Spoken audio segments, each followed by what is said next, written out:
Was Malia Obama seen leaving an Antifa meeting in Baltimore by FBI surveillance? No, that's not true. The story was published by a liberal satire website that tries to fool Trump supporters and Republicans into sharing made-up stories that are clearly marked as satire when you actually click them. Articles from the site are frequently copied by foreign-run fake news websites. The people liking and sharing these stories are enriching foreign website operators or a liberal from Maine, via the ad revenue generated with the content, which is probably not what they expected or wanted. The story originated from an article published by Daily World Update on August 5, 2019 titled FBI Surveillance Malia Obama Seen Leaving Antifa Meeting in Baltimore, which opened, quote, "Since the possibility of Antifa being declared a terrorist organization has been suggested, the FBI has become proactive with their treatment of the notorious group. They've been keeping a close eye on suspected names on Antifa membership rolls, tapping phones, questioning on the street, and conducting surveillance operations at their regular weekly meetings."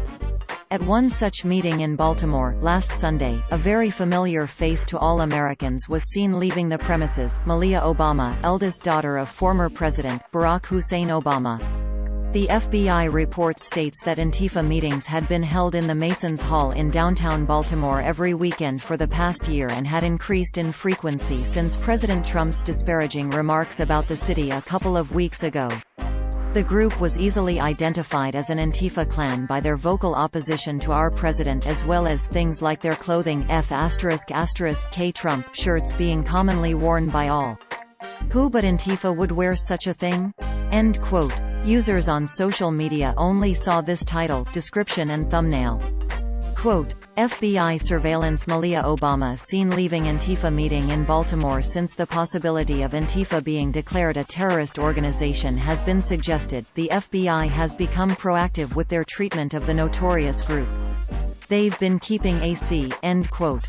The story was posted under the categories Conservative Fan Fiction and Malia Obama's Satirical Criminal Tendencies. And the surveillance footage from Baltimore is actually from 2017 in San Francisco. San Francisco police seek public assistance in solving June 2017 Soma homicide from San Francisco police on Vimeo. The site that posted the satirical story is part of the America's Last Line of Defense network of satire websites run by self-professed liberal troll Christopher Blair from Maine, along with a loose confederation of friends and allies. Blair has been in a feud with fact-checking website Snopes for some time now and has also criticized other fact-checkers in the past who labeled his work fake news instead of satire. In reaction to this, he has recently rebranded all his active websites and Facebook pages so they carry extremely visible disclaimers everywhere.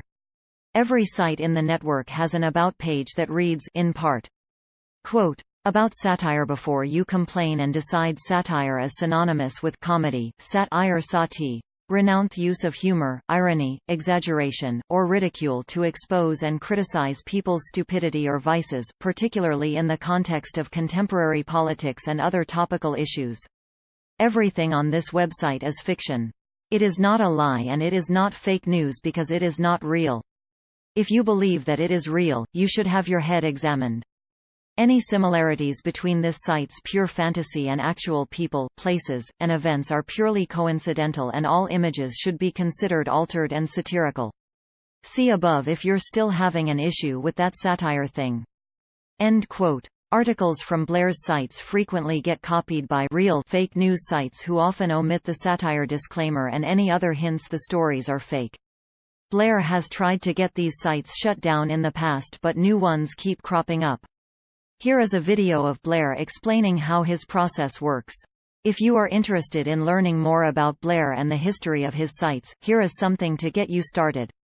Quote, "The ultimate Christopher Blair and America's Last Line of Defense reading list, lead stories story updated, check for updates below." Yesterday Eli Saslow at The Washington Post wrote a fantastic article about Christopher Blair, a man from Maine who has been trolling conservatives and Trump supporters online for years and occasionally even made a living out of it. End quote. If you see one of his stories on a site that does not contain a satire disclaimer, assume it is fake news. If you do see the satire disclaimer, it is of course also fake news.